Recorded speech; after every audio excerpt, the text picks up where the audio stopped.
E o que mais seu cunhado contou? Que o carro foi comprado com dinheiro à vista. Venha comigo. O delegado e o escrivão procuraram André e, sem dizer nada, simulando apenas curiosidade, Campos perguntou. André, por formalidade e para concluir a peça policial que estou elaborando, embora ainda sem o selo oficial, gostaria que me prestasse mais algumas informações. Pois não, Dr. Campos. Pode perguntar. Campos começou pelas beiradas, até alcançar o alvo.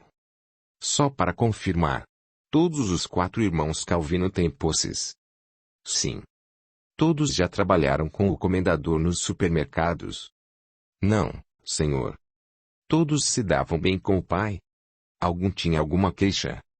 Não digo propriamente que todos nós mantínhamos bom relacionamento paterno. Papai, por vezes, era ditador. Você poderia explicar melhor e dar um exemplo? Sim. Papai sempre quis que seguíssemos seus exemplos e tinha em mente que sucederíamos nas lojas dele. Mas nenhum de nós quis fazer parte dos negócios. Quando mamãe morreu e foi feita a partilha da herança, cada um recebeu uma boa parte. Perdoe-me, mas você pode me dar mais detalhes sobre isso, que consideraria informação secreta, só entre nós, isto é, a polícia e os filhos do comendador.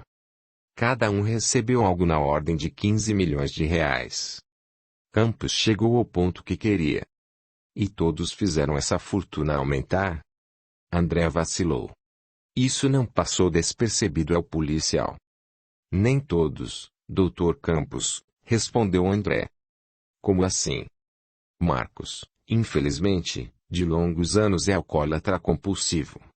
Papai várias vezes tentou ajudá-lo a largar a bebida, mas debalde. Quando ele recebeu sua parte da herança materna, todos ficamos preocupados com o que faria. E então? Sim. Ele entregou-se a beber e a jogar.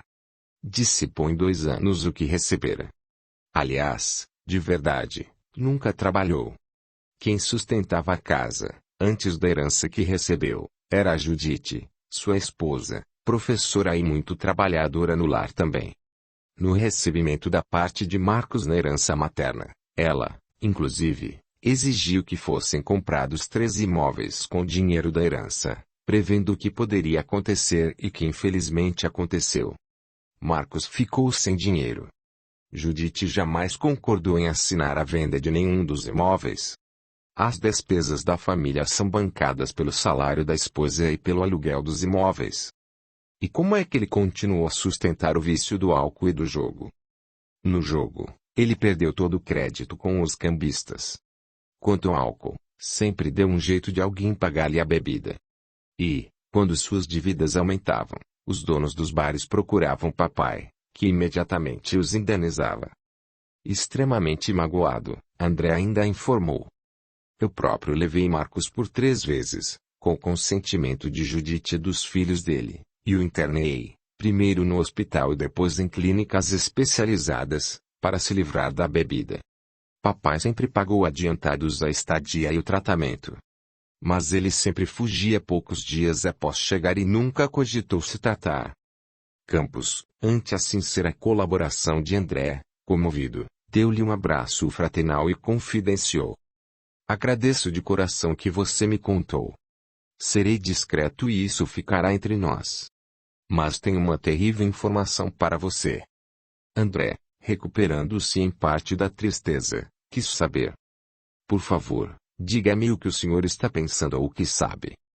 Mais ou menos 2 semanas após a morte do seu pai, seu irmão comprou um carro caríssimo e pagou com dinheiro à vista. Não tive a menor dificuldade em apurar isso tudo. Por Jesus! Não é possível. Será que foi ele que não conseguiu terminar? Sentou-se, angustiado com o que ouvira. Perguntou. Como o senhor descobriu? Campos respondeu de modo indireto e apoiou moralmente André. Até agora não tínhamos nenhuma pista sobre o furto, mas às vezes a sorte ajuda as diligências policiais. Assim, penso que, tendo surgido um fato importante que apuramos, estamos próximos de deslindar quem furtou, como, quando e qual o destino do que foi levado. Faço o mesmo pedido de papai. Se puder e não contrariar nenhum dispositivo legal, por favor, o senhor chame o Marcos e apure se há algo contra ele. Contudo, mantenha sem oficializar por enquanto essa investigação. Aliás, gostaria que os demais irmãos estivessem presentes. Por enquanto não há queixa registrada junto à polícia, daí que não será problema atender à vontade do seu pai e a sua. Quanto a conversar com Marcos, vou telefonar para ele e pedir que compareça à delegacia amanhã, às 9 horas. Antes, tentarei levantar alguns dados sobre ele. André entendeu que o delegado não diria mais nada. Perguntou: o senhor considera que os demais irmãos devem também estar presentes? Por enquanto, não. Pelo andamento do que for apurado, se for o caso, convocarei uma reunião dos 4. E assim, no dia seguinte, Marcos, frente a frente com o delegado, não perdeu a agressividade. Bom dia, Dr. Campos. Posso saber por que o senhor me chamou? Convocou também os outros irmãos. Campos informou. Bom dia, Marcos. Não chamei os outros, apenas você, pois recebi uma informação importante, que pode, de alguma forma, estar ligada ao furto na casa do seu saudoso pai. 1. Do que se trata? Vou direto ao assunto. Apurei junto ao seu banco que você está com sua conta sem saldo positivo, e isso há meses. Você confirma? Como assim? O senhor foi ao meu banco sem minha autorização? Isso mesmo. E sabe por quê? Por consideração a um pedido do seu pai, quando me chamou para informar sobre o furto, solicitando que eu não oficializasse a queixa. Se eu quiser, posso pedir uma busca oficial. Mas aí a queixa terá de estar formalizada. E qual é o problema em oficializar a queixa, como diz o senhor? Após nossa conversa, veremos se vai entender qual é o problema. Tudo bem, agradeço. Mas o que tem isso a ver com minha conta? Por favor, responda a minha pergunta. Você confirma que está há meses sem saldo financeiro? Marcos se remexeu na cadeira. De repente, começou a tremer e a sentir falta de ar. O delegado captou que, de fato, ele não estava passando bem. Acalmou-o. Fique tranquilo, Marcos. Estou investigando o furto e não tenho nenhuma prova contra quem quer que seja. Não estou acusando de nada. Apenas apurando uma informação que recebi e que se relaciona com o furto. Marcos tranquilizou-se em parte. Campos ofereceu-lhe um copo de água, que foi aceito. O delegado repetiu. Só responda a minha pergunta. É verdade, doutor. Estou com dificuldades financeiras há tempos, mas tenho alguns investimentos e logo me recuperarei. Marcos, vejo que você não está bem de saúde, assim, não vou tomar seu tempo nem o meu. Se está em dificuldades financeiras, como acabou de declarar, como é que comprou um automóvel luxuoso? Dito assim, de supetão, Marcos, ao ouvir, se descontrolou. Tremedeira forte assaltou instantaneamente e ele começou a suar frio. O delegado percebeu que não mais poderia continuar na sindicância. Diga-me, Marcos, quer que eu chame o médico? Dr. Jorge? Sim. Quando o médico chegou, logo identificou que Marcos apresentava sintomas de cirrose hepática, por consumo exagerado de bebida alcoólica. Conduziu o paciente no próprio carro e internou-o no hospital. Não pela primeira vez o fato se repetia. Dr. Jorge medicou Marcos e determinou que ficasse sob cuidados médicos por 48 horas. A seguir, informou Judite, a esposa dele, e também André, que lhe perguntou: como foi que o senhor atendeu Marcos? Dr. Campos solicitou-me que fosse à delegacia de polícia, pois era lá que Marcos estava. Quando cheguei, vi que estava mal. André repassou a informação para Tadeu e Mariana. Depois, foi à delegacia e solicitou detalhes ao Dr. Campos. Meu irmão confessou alguma coisa? Não. Quando informei que sabia da compra do automóvel, irrompeu a crise e não houve possibilidade de prosseguir. Dr. Jorge perguntou-me o que Marcos fazia na delegacia, mas eu disse que apenas complementava o interrogatório sobre o furto. Os irmãos visitaram Marcos no hospital no mesmo dia em que ele foi internado. Os médicos informaram que o estado dele não tinha ainda diagnóstico completo e por isso estava em observação, devendo permanecer mais alguns dias ali. Que a visita fosse breve. À saída do hospital, Tadeu dirigiu-se a André. O que você sabe sobre o problema com Marcos? Respondendo, André esclareceu a ele e a Mariana. Ontem fui chamado pelo delegado, que me informou ter surgido um fato novo quanto ao furto na casa de papai. Ele me disse que no dia seguinte interrogaria Marcos. Mas então o delegado tinha alguma pista que de alguma forma envolvia nosso irmão? Sim. Marcos comprou um carro novo e luxuoso, em outra cidade, e pagou à vista, em dinheiro. Tadeu se calou por um instante, mas logo retomou, agora com manifesta reprovação André. Então o delegado procura você, despreza os outros irmãos e ainda por cima acusa Marcos, e você fica quieto. Como é que permitiu tanta baboseira? Baboseira? Marcos pagou o carro à vista, em dinheiro vivo. Como surgiu a pista eu não sei, mas o delegado apurou no banco que Marcos há tempos não tem dinheiro nenhum. Ah, então agora temos um subdelegado no caso. Você. Mariana interveio. O que é isso, Tadeu? Agora você se arvora em juiz e acusa André. Ninguém chamou você na conversa. Há tempos venho observando que vocês dois se entendem muito bem. E nos desprezam, a mim e ao Marcos. De maneira alguma. Você está enganado. Nem eu, nem André temos qualquer questão mal resolvida com você e Marcos. André encerrou a discussão. Marcos está doente, sob pressão. Certamente esclarecerá como fez a compra do carro. No momento, temos que orar por ele. Não me venha com essa, atalhou Tadeu, descaridoso. Temos mais é que nos solidarizar com ele, e não entrar nessa perlenga de ficar orando. Faça-me o favor. Jamais despreze a oração, Tadeu. O que é isso agora, Mariana? Você está me ameaçando? Já não chega o André e a mulher dele se fazerem de santinhos? Que é isso, Mariana? A prece é a maneira de a criatura se comunicar com o Criador, principalmente quando em estado de necessidade, como agora se encontra o Marcos. Junte-se a nós nessa abençoada ajuda a ele. Quando puder, ore pelo Marcos. Vocês dois me cansam. Passem bem. Assim dizendo, Tadeu afastou-se sem sequer cumprimentar André ou ao menos dar um suave beijo na face da irmã, como era costume entre os irmãos. No dia seguinte, André e Mariana visitaram Marcos, que lhes disse. Tadeu esteve aqui ontem à tarde e me contou que André anda de mãos dadas com o delegado. André ia dizer algo, mas o irmão cortou-o. Não quero ouvir uma palavra sua, seu traidor bobão. Suma já daqui ou vou chamar os enfermeiros para retirá-lo da minha presença. E faça-me um favor. Nunca mais me apareça. Nunca mais. Mariana tentou acalmá-lo, mas também foi ofendida. Vá embora, sua traíra, vá com ele. Suma daqui. Capítulo 7. Nada se oculta para sempre.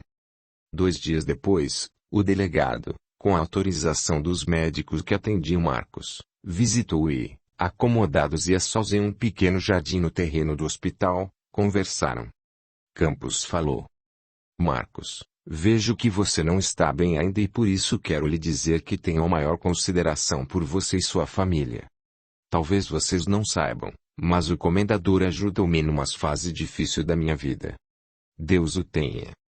Em que lhe ajudou o Senhor? Eu tinha uma dívida de jogo.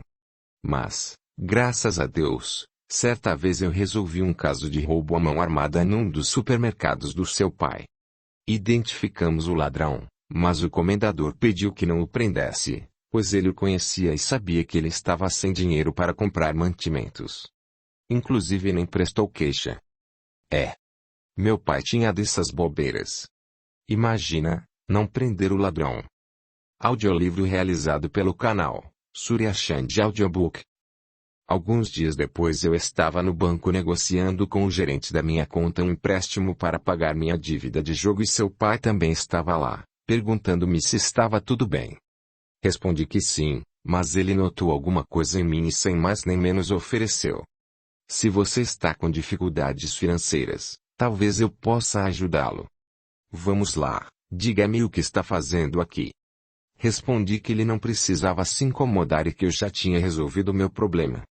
Foi quando o gerente que me atendia tomou a palavra e disse: Desculpe-me, comendador, mas o Dr. Campos está negociando um empréstimo com o banco e falta apenas ele nos apresentar um fiador.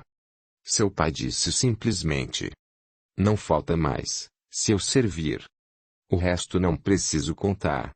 Seu pai foi o fiador e eu consegui assim pagar a dívida. Como lição para o resto da vida, nunca mais joguei um centavo em nada. Não compro nem bilhete de loteria, nem de cena, nem as multiplicadas rifas que algumas entidades assistenciais oferecem. Nunca mais joguei nada, e essa foi a melhor decisão da minha vida. Pois é, Dr. Campos. Ele ajudou o senhor e sei que outros mais, mas os filhos. Não tenho nada com a vida familiar de vocês, mas sei que seu pai lhes repassou valiosa quantia quando ficou viúvo. E não faz tanto tempo assim. Marcos não teve como responder. Campos aproveitou o clima e perguntou: Não sou juiz nem o estou repreendendo, no entanto, sei que você também joga. Como policial, preciso esclarecer a queixa que seu pai prestou sobre o furto na mansão dele. O juiz Dr. Castanho, também amigo de seu pai, até mais que eu, chamou-me em particular e sugeriu 3 semanas para esclarecer ou encerrar o caso do furto. Lembrou que logo terminará o prazo para a instauração do inventário, que depende tão somente disso para ser realizada a partilha. A seguir, aproveitando que a conversa se desenrolava com relativa calma, Campos tocou no ponto essencial da investigação.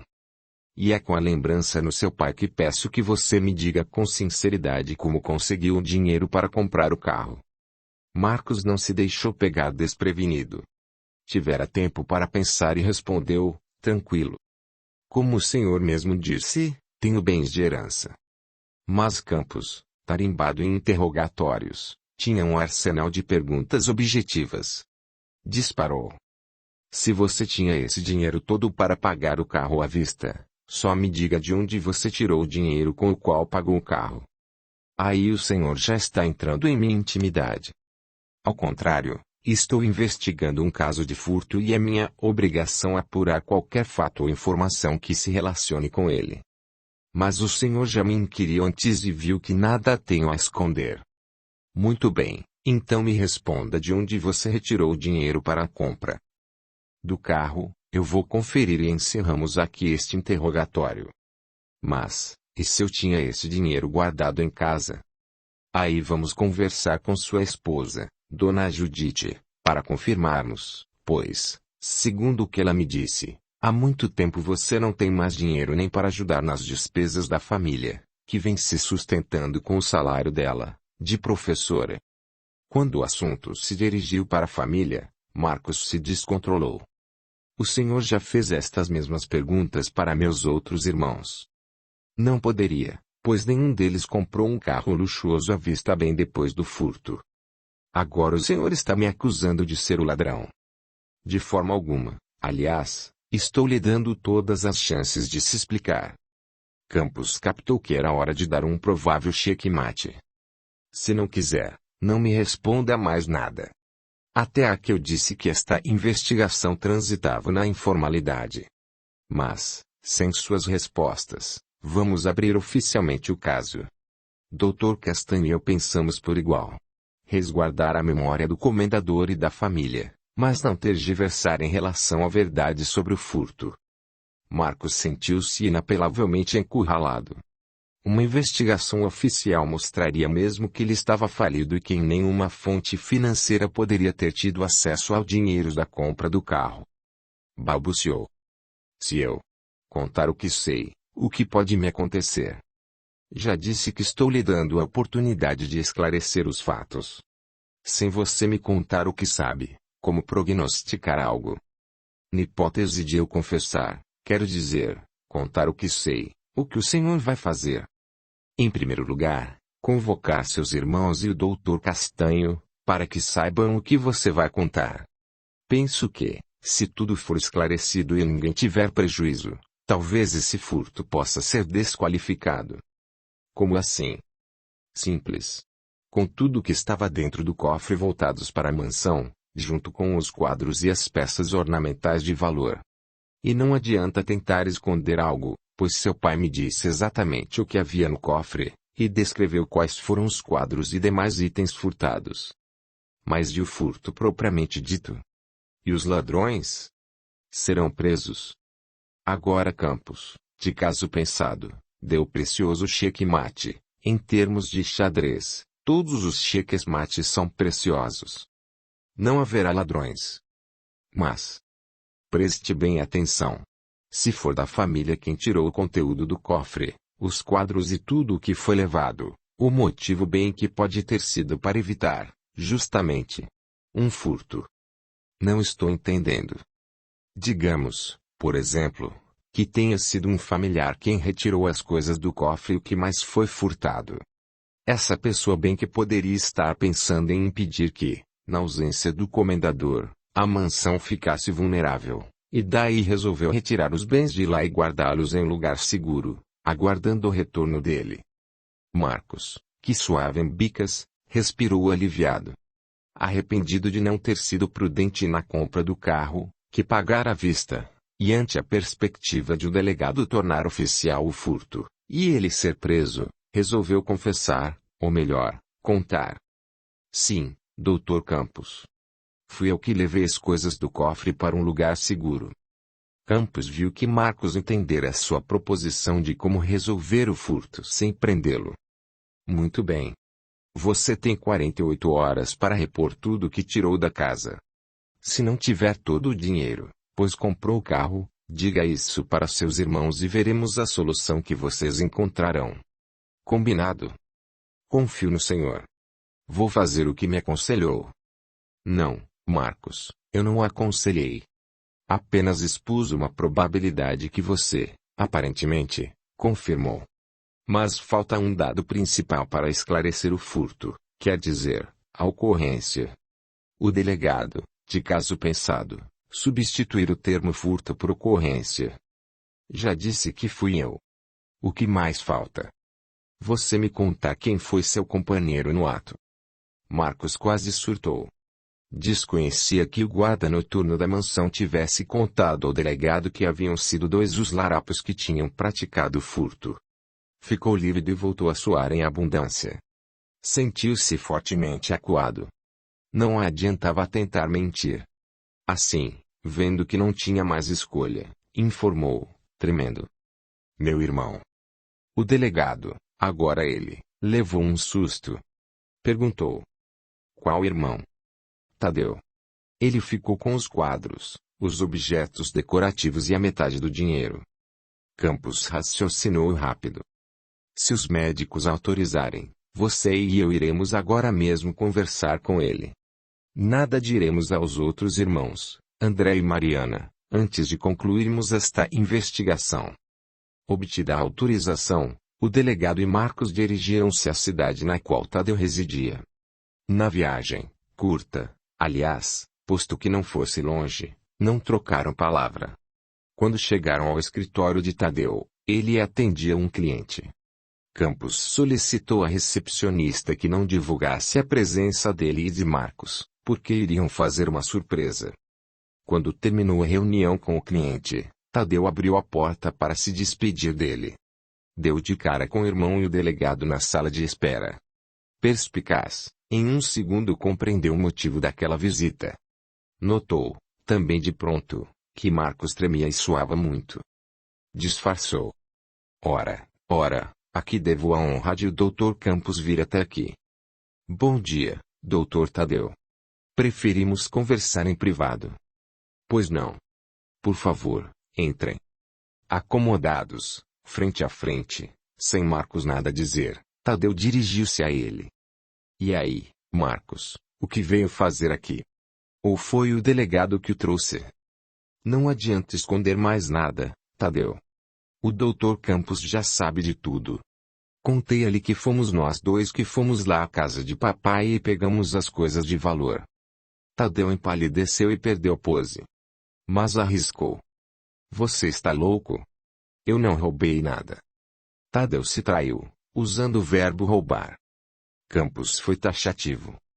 Já sei tudo sobre o furto, isto é, sobre a retirada dos bens da casa do seu pai. Como filhos, vocês dois tiveram o cuidado de evitar que aqueles itens fossem roubados e por isso os levaram para a casa de vocês. Tadeu tentou replicar. Há provas de que fomos nós dois? Muitas. Mas, caso você esteja duvidando, o que até agora pode ser considerado caso de cuidados familiares com bens de pai hospitalizado pode ser transformado em inquérito policial. Que provas existem? Marcos respondeu. Contei que repartimos o dinheiro e você ficou com os quadros e os objetos valiosos para vendê-los, e que então dividiríamos também o que fosse apurado na venda deles. Mas como é que a polícia pode provar que eu estou com os quadros e os objetos? Campos arriscou um palpite. Por enquanto, só pelo depoimento do seu irmão. Mas, se você não contar agora mesmo a verdade, daqui irei visitar seu companheiro e penso que ele poderá nos ajudar. O delegado, experiente nas tratativas com suspeitos, acertara em cheio. Na verdade blefara, pois não conhecia nem tinha o endereço do companheiro de Tadeu. Com sua experiência policial, porém, sabia que, sem dificuldades, conseguiria o endereço. Por exemplo, se interrogasse a secretária de Tadeu, ela certamente o revelaria. É de todos sabido que secretárias sabem muito mais do que deveriam saber. Mas os quadros e os objetos, de fato, estavam guardados com o companheiro de Tadeu, que os escondera com ele. Vendo que não mais tinha como ocultar, Tadeu desmoronou. Marcos tem razão. Fomos lá para proteger os bens de papai. O delegado foi enérgico. Até agora não perguntei a nenhum de vocês dois onde guardaram os bens que tiraram da mansão paterna. Quero tudo devolvido até amanhã. E não se atrevem a mentir, pois sei quanto havia de dinheiro no cofre e quais são os quadros e objetos que pegaram. Seu pai me contou antes de morrer. Novamente, Campos blefara. Acrescentou. Sei também quais são os outros documentos que estavam no cofre. Seu pai me contou isso também. Está tudo relacionado na delegacia. Olhou Tadeu fixamente e perguntou. Quem abriu o cofre para vocês? Marcos apressou-se a responder. Foi ele. Não sei como, mas sabia o segredo. Foi ele. Tadeu empalideceu e, nervoso, esclareceu. Sim, fui eu. Cerca de uma semana antes de mamãe morrer, eu pedi a ela um empréstimo para comprar um apartamento e o escritório de advocacia, pois pretendia não mais residir lá. Não pedi a papai, pois sabia perfeitamente que jamais ele me ajudaria. Nesse dia, mamãe estava doente, com febre. Alguém estava presente quando você fez esse pedido? Ninguém? Antes, eu solicitei à enfermeira que assistia a mamãe para nos deixar a sós por alguns minutos, dizendo que a chamaria quando fosse me retirar.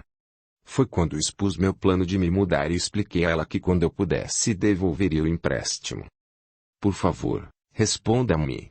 Como abriu o cofre?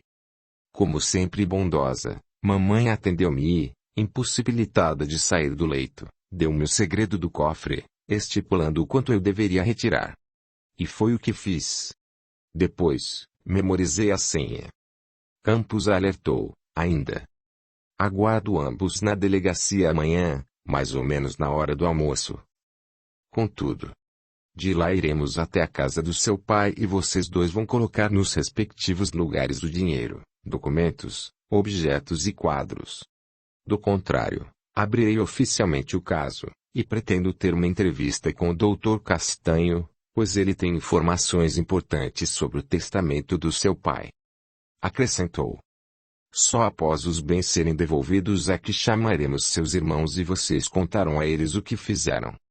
Marcos informou ao delegado que permaneceria por algum tempo com Tadeu.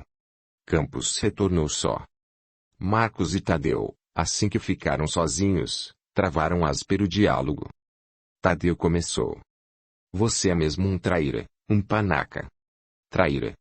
Você me paga. Como é que foi contar para o delegado? Viu só o que me aprontou? Quem está falando? Não se esqueça de que a ideia de pegar aquilo tudo foi sua. Aliás, só me diga uma coisinha. De quanto foi o tal empréstimo da mamãe? 200 mil reais. Então você está nos devendo essa quantia, que, se não fosse dada a você, faria parte da herança materna. Impressionante como você raciocina depressa quando se trata de dinheiro no seu bolso. Idiota, já não bebeu bastante? Idiota é você. O delegado quer o dinheiro amanhã no cofre. E eu já gastei um pouco. Será que você pode me emprestar para completar e, quando for feita a partilha, eu devolvo? De jeito nenhum, seu Palermo. Esqueceu que nós teremos dinheiro com a partilha do espólio de papai? Como havia dinheiro no cofre, esse dinheiro agora é dos filhos. O que você gastou será descontado da sua parte. Simples assim. Quem não concorda sou eu. Do jeito que você fala, todo mundo vai ficar sabendo que eu gastei um dinheiro que ainda não era meu. Ou você me empresta exatamente esses 200 mil reais ou... Cala a boca. Não me faça ameaças. Eu sou o único que podia ajudá-lo e você se atreve a me ameaçar? Não estou fazendo ameaças. É a verdade. Quem teve a ideia do furto foi você. Quem abriu o cofre foi você. Quem me deu metade do dinheiro que estava lá foi você. O carro que usamos para ir lá de madrugada foi o seu. Quem ficou com os quadros e os objetos? Se você disser mais uma palavra. Tudo certo. Você me empresta o dinheiro que falta e assim que nós recebermos nossa parte no espólio do papai eu te pago. Muito a contragosto, Tadeu aqueceu. Porém, exigiu. Vou arrumar o dinheiro que você gastou. Com uma condição. Que você não conte para o André nem para a Mariana sobre esse empréstimo de 200 mil que lhe farei. Esqueça que isso aconteceu. E jamais toque nesse assunto comigo. É pegar ou largar. E então? Está bem, vamos fazer assim. Tadeu perguntou. Onde está a parte do dinheiro que lhe dei? Num banco, como combinamos, guardado em um cofre particular meu. No dia seguinte, assim que o banco onde tinha conta abriu, Tadeu explicou ao gerente que precisava com urgência de 200 mil reais. Como era um cliente especial, foi atendido. No seu cofre particular, naquele mesmo banco, retirou o dinheiro que furtara e que ficara com ele, estava intacto.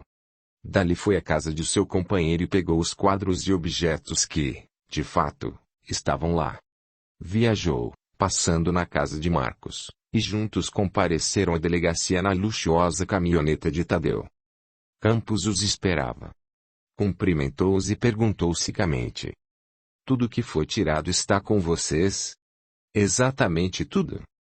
Os irmãos apenas fizeram um gesto com a cabeça, confirmando. O delegado comentou enérgico. Não vou contar o dinheiro nem inquirir sobre os outros itens, pois está tudo relacionado, segundo o próprio comendador me contou. Sem tardanças e sem quaisquer palavras, dirigiram-se para a mansão dos Calvino. Chegando, Marcos e Tadeu deram ordens expressas a Milton para dispensar todos os empregados e só voltarem no dia seguinte. Quando ficaram apenas eles na mansão, dirigiram-se ao andar superior e repuseram os 4 milhões de reais, além de uma grande quantidade de documentos comerciais dos negócios do pai. Quanto aos quadros, foram afixados nos devidos lugares e os objetos decorativos também repostos onde sempre estiveram. Campos julgou por bem reunir todos os irmãos naquele mesmo dia, por volta das 16 horas. Sem informar a Marcos ou Tadeu, convidaria o juiz Dr. Castanho para estar presente, pois pretendia que ele testemunhasse suas providências, encerrando o caso do furto, que sequer tinha sido instaurado. Deixando a mansão, Campos telefonou para o juiz e solicitou um encontro com ele, dizendo que tinha notícias importantes sobre o ocorrido na casa dos Calvino. Dr. Castanho, de pronto, pediu ao delegado que viesse naquela mesma hora, pois estava disponível. Campos dirigiu-se ao escritório do juiz e, surpreendendo-o, abraçou-o fraternal e comovidamente. Ante a perplexidade daquele abraço, Campos declarou, eufórico: já descobri quem realizou o furto na residência do comendador. Foram 2 filhos dele. Ante maior perplexidade ainda do juiz, o delegado explicou em detalhes tudo o que apurara. Assim, Dr. Castanho, peço, por favor, que o senhor opine sobre a versão de que não houve furto, e sim intempestivo e irregular cuidado de membros da família quanto à segurança dos bens que ali eram guardados. O delegado e praticamente toda a cidade sabiam que há muitos anos o juiz era grande amigo do comendador. Castanho ficou espantado com a audácia dos 2 irmãos. Declarou: parabéns, Dr. Campos. O senhor não imagina como isso me tranquiliza, pois só quero o bem daquela família. Na verdade, sinto como se meus parentes fossem. A memória de Diogo, o melhor amigo em toda a minha vida, não merece mesmo essa nódoa na história dos Calvino em nossa cidade. Concordo com o desfecho que você engendrou. À tarde, o delegado e o juiz foram à residência dos Calvino. Grande foi a surpresa de André e Mariana quando chegaram à mansão e lá encontraram Marcos, Tadeu, Campos e Castanho. Sem nenhum floreio, o delegado expôs para André e Mariana: o que pensamos ter sido um furto não aconteceu, e sim uma atitude impensada dos irmãos Marcos e Tadeu, que, por conta própria e em segredo, a título de evitar roubo dos bens do pai, resolveram retirá-los daqui e guardá-los em segurança, longe da mansão. Quando do inventário trariam tudo de volta. O juiz complementou: não há motivo para pensar diferente. Seu pai, quando elaborou o testamento, elegeu-me testamenteiro universal. Assim, como inventariante, iniciarei sem demora o inventário referente ao espólio dele. Não vai demorar, pois Diogo relacionou todos os bens, onde e como estão, e qual o destino que quis dar a eles, anexando essa informação ao testamento que lavrou no cartório. Trata-se de testamento cerrado, ou seja, sigiloso. Mariana e André não disseram palavra, mas mostraram-se perplexos com o que tinham ouvido. Ambos, não demorando muito para pensar, captaram que aquele havia sido um arranjo do delegado e do juiz para justificar o que, na verdade, tinha sido um crime. Muitos dias já haviam se passado da morte do pai, e nem Marcos nem Tadeu tinham contado o que fizeram. De forma explícita, entenderam que o que haviam ouvido era um arranjo das autoridades visando manter a honra da família dos Calvino e, mais que tudo, o prestígio e a história do pai. De boa paz, mas intensamente desgostosos com os irmãos, André e a irmã pediram alguns detalhes ao delegado, mas o juiz interferiu. Como vocês sabem, Diogo era meu melhor amigo. As providências do Dr. Campos foram discretas, ninguém participou da sindicância, e, se não houver contestações, isso coloca uma pedra de cal neste assunto. Caso não concordem com o que lhes foi dito, teremos que abrir um processo judicial, com as gravosas consequências decorrentes. André, tomando a dianteira sobre Mariana, respondeu: agradecemos de coração e em nome da memória de papai o que os senhores nos contaram. Estou triste pelo comportamento dos meus irmãos, mas contente pela memória de papai estar resguardada. Por mim, o caso fica encerrado. Mariana também admitiu: agradeço e penso o mesmo que André. Lamento profundamente a atitude de Marcos e Tadeu. Capítulo 8. O testamento.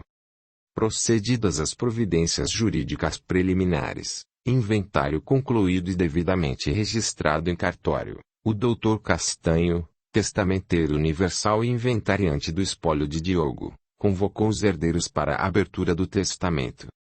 Visando rapidez no processo, o juiz marcou data e hora para que os filhos de Diogo comparecessem ao cartório onde Diogo havia registrado seu testamento, para conhecerem tanto o inventário como o próprio testamento.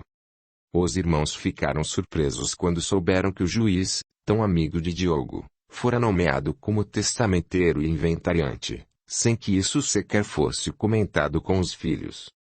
Castanho julgou por bem informar aos herdeiros, antes da leitura do testamento.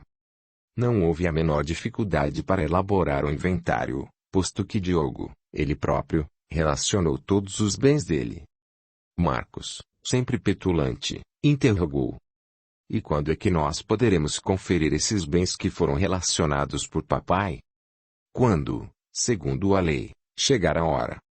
E quando será isso? Dentro de minutos. Realizar essa importantíssima reunião em cartório atendia à sugestão do Dr. Castanho, com base em recente lei chamada Lei do Cartório, para facilitar o andamento tanto do inventário quanto da partilha. Do contrário, a experiência mostra que esses procedimentos podem demandar meses e até anos para se chegar a um acordo entre os herdeiros. Na presença do chefe do cartório e do Dr. Castanho, os herdeiros ficaram conhecendo o testamenteiro dativo, o próprio Dr. Castanho, que, a seguir, à vista de todos, abriu o testamento. Presentes Marcos, Tadeu, Mariana e André, além de quase todos os demais familiares, Dr. Castanho iniciou a leitura do testamento de Diogo. Sob as bênçãos de Deus e com pensamento na caridade tão bem exemplificada por nosso Senhor Jesus Cristo, eu, Diogo Calvino, cristão confesso, registro aqui neste cartório de paz, na presença das duas testemunhas, foi lido o nome e dados pessoais delas, o destino que dei, a fortuna que me coube, a natureza me concedeu 3 sobrescrito, compreendida por todos os meus bens configurados na meação resultante da morte da minha amada esposa Ana Maria Rodrigues Calvino. Antes, algumas palavras aos meus filhos. 1.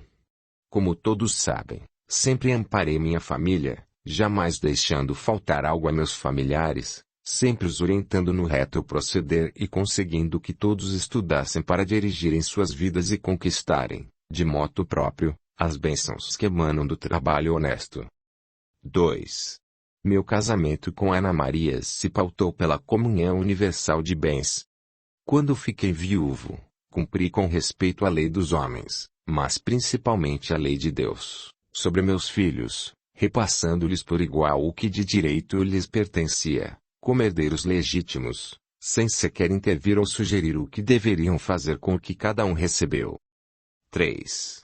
Assim, é sob o mesmo amparo legal, da terra e do céu, que decidi empregar meus bens, constituídos da parte que me coube como meero quando enviuvei, em benefício de seres vivos e carentes, mas não só destinado a famílias pobres, e sim aos jovens da nossa cidade. Lembro aqui que tive muita sorte quando empreguei metade da meação em ações de aciaria, que em menos de um ano decuplicaram de valor. 4. Para tanto decidi criar uma fundação, com faculdade que lhes proporcionasse aprendizado profissional e, paralelamente, atendesse outros filhos de Deus, doentes ou abandonados. 5. Deixando meus filhos com garantia financeira e com recursos para minha subsistência, foi com o amparo da lei que fiz doação da minha meação para a Fundação Calvino, cujo processo legal já está consolidado perante os respectivos órgãos públicos. Marcos e Tadeu enrijeceram-se. Não acreditavam no que tinham ouvido. Ladrão! Ladrão! Bradou Marcos, insuportavelmente raivoso. Papai não pode fazer isso, ou melhor, não podia, não tem amparo legal, acrescentou Tadeu, em tom não menos revoltado. Dr. Castanho interrompeu a leitura. Manteve-se controlado, atitude profissional advinda dos multiplicados anos ajuizando processos, nos quais, não raro, surgem mesmo rompantes das pessoas alvo de algum processo jurídico. Em voz baixa advertiu Marcos e Tadeu. Só em respeito à memória do seu pai é que não os expulso deste ambiente oficial, prendendo-os por desrespeito à autoridade. Outra atitude semelhante a esta, e vocês não mais ficarão aqui. Mordendo os lábios e substituindo instantaneamente a reação impetuosa, violenta, e o sentimento de fúria, Marcos balbuciou mansamente. Perdão. Audiolivro realizado pelo canal Surya Chand Audiobook.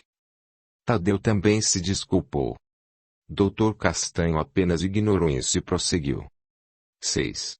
A ata da criação da Fundação Calvino, com a minha indicação dos nomes para comporem a primeira diretoria, também está anexada a este testamento. Lembro apenas que, após a inauguração daquela fundação, a cada 3 anos, deverá ser feita eleição para a nova diretoria da referida fundação, podendo votar os cidadãos que quiserem e que estejam em dia com suas obrigações legais. Só poderá haver reeleição uma vez, para qualquer cargo, exceto o de presidente, para mim e o Dr. Carlos Ferreira Castanho, atual vice-presidente, meu eventual substituto, enquanto estivermos no desempenho dessa presidência. 7. Já transferi para a Fundação Calvino o acervo dos meus bens, só apondo cláusula pétrea no respectivo estatuto, já também devidamente registrado, garantindo-me presidente da minha fundação enquanto estiver com qualidade de vida nos anos que me restam e que imagino serão poucos. Se por qualquer motivo vier a desistir da presidência, serei mantido permanentemente pela citada fundação. E, nesse caso, com os mesmos direitos, assumirá o Dr. Carlos Ferreira Castanho.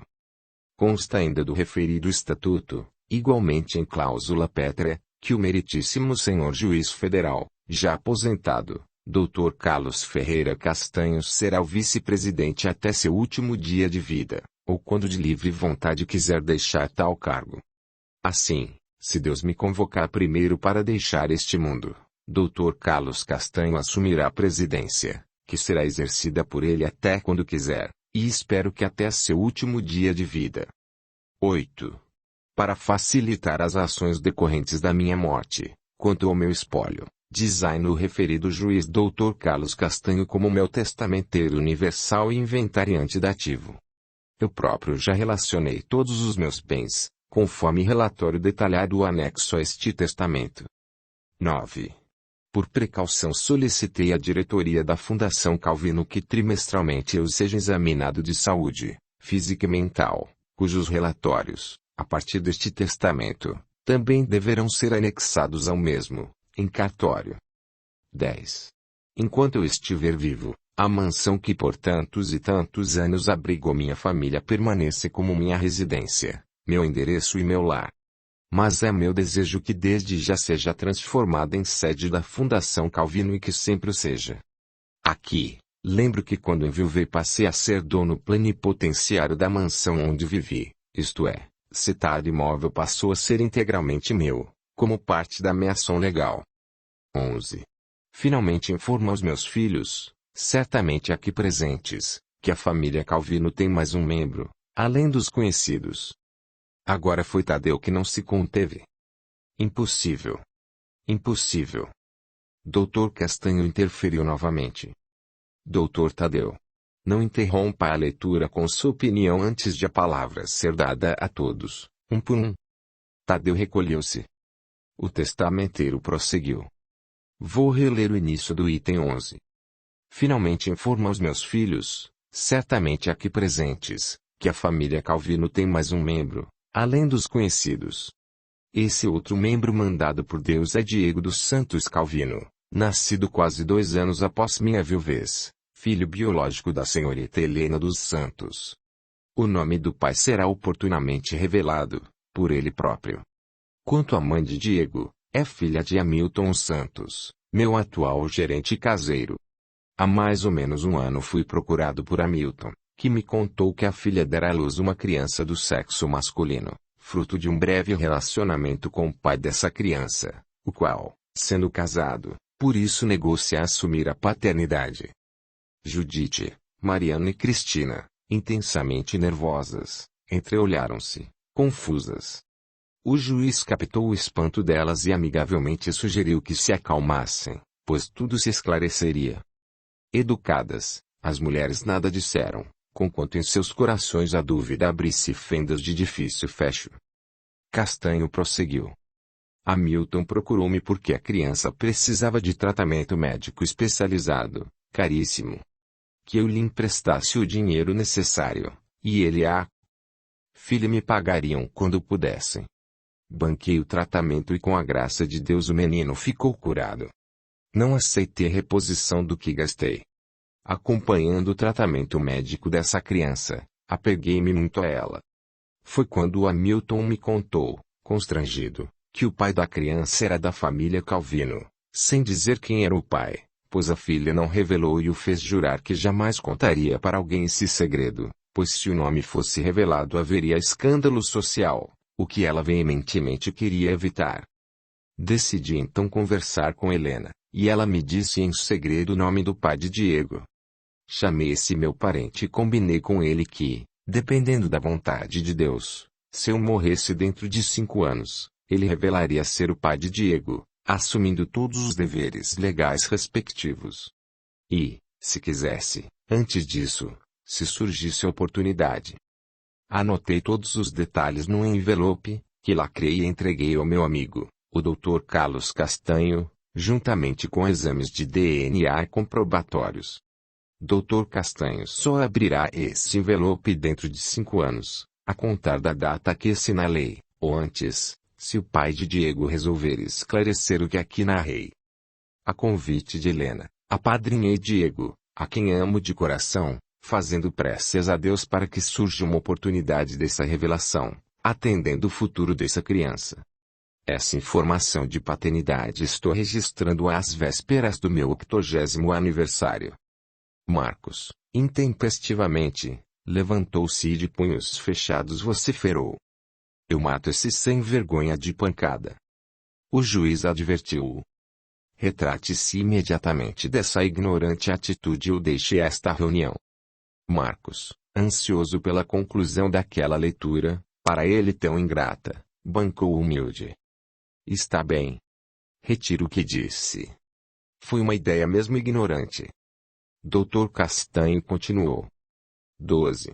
Dou de presente ao Sr. Hamilton Santos, meu atual gerente caseiro, a casa em que ele há tantos anos mora. E, se ele quiser, também meus 3 gatos, pois depois de mim é dele que esses meus irmãos menores mais gostam. Falando dos meus gatos, lembro-me dos animais que a Fundação Calvino vai salvar. Sugiro que sejam ofertados para doação responsável, por exemplo, sendo delicadamente expostos no último domingo de cada mês, nos pátios e estacionamento dos 3 supermercados que são o sustentáculo financeiro da minha fundação. 13. Como último presente aos meus filhos, deixo a cada um a quantia de R$1 milhão, que entregarei com amor paterno no dia em que completar 80 anos. Se eu morrer antes, cada filho receberá a referida quantia, dela podendo dispor como quiser. Quanto a Diego, nosso parente, já fiz depósito na conta bancária da mãe dele da importância de R$200 mil, para ajudá-la na criação dessa amada criança. Marcos resmungou. Não acredito. Só isso para nós, seus filhos. Tadeu reverberou a decepção do irmão. Safadeza. Safadeza. Castanho inquiriu aos dois. Por favor, repitam em voz alta o que acabaram de resmungar. Os irmãos, acovardados, pediram desculpas e disseram que nada tinham dito sobre o que haviam acabado de ouvir, apenas tinham feito um comentário sobre outra coisa. O testamenteiro, então, concluiu a leitura. 14. Finalizando, conclamo meus filhos a que se amem e que sejam unidos, em qualquer situação das suas vidas. Se o Todo-Poderoso permitir, de onde eu estiver, e espero estar com minha amada Ana Maria, estaremos abençoando a todos vocês e seus familiares. A seguir, Dr. Castanho perguntou a todos os presentes se havia alguma manifestação da parte deles sobre os dispositivos testamentais. De comum acordo, os irmãos haviam decidido que não fariam ressalvas, visando não retardar a partilha. Para destravar um quesito que muito vinha incomodando-o, bem como aos demais convidados da malograda comemoração do aniversário do comendador, o juiz anunciou: procederei em 3 dias ao sorteio do carro ofertado como brinde pelo comendador quando completou 80 anos. Tadeu, inconformado, se segurou para não explodir. Controlou-se e, como se estivesse em um tribunal, inquiriu ao juiz: Vossa Excelência pode nos informar qual é a sua autoridade para decidir sobre um bem do meu pai, que, salvo o melhor juízo e com todo o respeito, agora dos filhos. Perfeitamente, Dr. Tadeu. Referido veículo, Caso ainda não saiba, não era do seu pai, e sim da Fundação Calvino, conforme certificado de propriedade. Isso posto, a autoridade que decidiu pela execução do sorteio em 3 dias é a conferida pelo presidente daquela fundação, que Vossa Senhoria e os demais presentes acabaram de conhecer. Tadeu engoliu a sentença, tão legalmente estribada. Marcos, como sempre grosseiro, perguntou: quando receberemos a miséria que papai nos deixou? Castanho fulminou-o: não tenha pressa. Pouco lhe servirá se antes não se matricular num curso de educação, bons modos e respeito. André pediu licença e perguntou: Doutor Castanho, em meu nome e no de todos os Calvino, agradecemos o cuidado e carinho do senhor com as coisas de papai. Por favor, qual é a decisão do senhor quanto aos empregados desta mansão, agora transformada em sede da Fundação Calvino? Em memória do seu pai, que sempre habitará minha alma, os empregados, se quiserem, permanecerão em seus postos. Todos. E agora, dirigindo-se aos demais: vamos agora mesmo entregar o presente paterno a cada filho. Marcos e Tadeu ficaram tensos, não vendo a hora de pôr a mão no presente deixado pelo pai. Mas decepcionaram-se quando o juiz informou: seria uma imperdoável imprudência entregar tanto dinheiro na mão de vocês. Por isso convoquei um carro forte para levar o presente até o banco de cada um, onde será depositado por um funcionário do cartório, que está nos esperando do lado de fora, com a polícia. Polícia? Para quê? Resmungou Marcos. Nunca se sabe. Ladrões estão sempre à espreita. E acrescentou com bastante energia e autoridade: a partir de agora, por favor, quando por algum motivo quiserem visitar a mansão na qual moraram, agendem antes com a Fundação Calvino. Mariana, constrangida a mais não poder, perguntou ao juiz: Doutor Castanho, eu, Judite e Cristina estamos muito abaladas com essa questão de um dos Calvinos ser o pai da criança.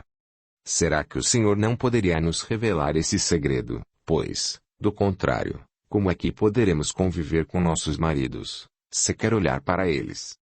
Castanho estava preparado para essa pergunta, inevitável mesmo, da parte das mulheres de Marcos, Francisco e André. Respondeu, calmo: posso assegurar-lhes, respeitando a vontade de Diogo, que, quando isso for esclarecido, restará provado que não havia motivo para nenhuma preocupação. Estejam na paz de Deus. Dito assim com bondade e segurança, as três, conquanto ainda algo apreensivas, perceberam que Dr. Castanho sabia o segredo, com que suas palavras as tranquilizaram. De forma indireta, os maridos estavam salvos, absolvidos pelo juiz. Antes de se retirarem, Marcos e Tadeu nem olharam para os irmãos e seus familiares. Tadeu mostrou bem o que lhe ia a alma, pois, nem bem acabara de ouvir as palavras finais do testamento do pai, conclamando aos filhos se amarem e permanecerem unidos, e deliberadamente demonstrou desprezá-los. Interpelou Marcos: acho bom me repassar agorinha mesmo meus 200 mil reais. Você está maluco? Com tanta gente olhando. Agora não é hora para isso. Tem muita gente por perto. Vamos fazer os depósitos no banco e amanhã nós resolveremos isso. Muito bem. Deposite na minha conta o que lhe emprestei. Ok. Quando transpuseram a porta de saída do cartório, foram surpreendidos ao verem Antônio com uma criança de mais ou menos 1 ano, acompanhados da filha de Hamilton. Sim. Por feliz coincidência, Antônio, divorciado, decidira assumir a paternidade de Diego e procurar a Helena, sendo recebido por ela com grande emoção, pois nunca deixara de amá-lo. Amavam-se reciprocamente. Decidiram então ir até o cartório onde estavam os familiares e contar-lhes sobre seu amor e seu filho. Assim, o segredo de meia hora atrás, que talvez demorasse uns 4 anos para ser revelado, veio à tona, sob comando do amor recíproco entre Antônio e Helena. Desnecessário dizer da alegria das 3 mulheres. Aliviadíssimas. Tadeu nem cumprimentou o casal e foi embora, revoltado demais. Marcos, atônito, Não teve condição de qualquer ação. Há poucos minutos ameaçara matar o sem-vergonha, que agora descobria ser seu filho.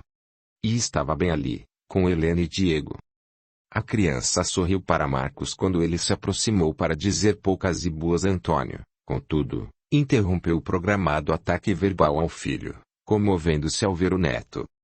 Antônio deu um pequeno toque em Diego, que murmurou: "Vô." Marcos pegou a criança e beijou-a suavemente. Judite caiu em copioso pranto e abraçou Helena. Antônio disparou, desafiadoramente, para todos ouvirem: "Se não puder mudar a certidão de nascimento do meu filho, ele continua comigo do mesmo jeito."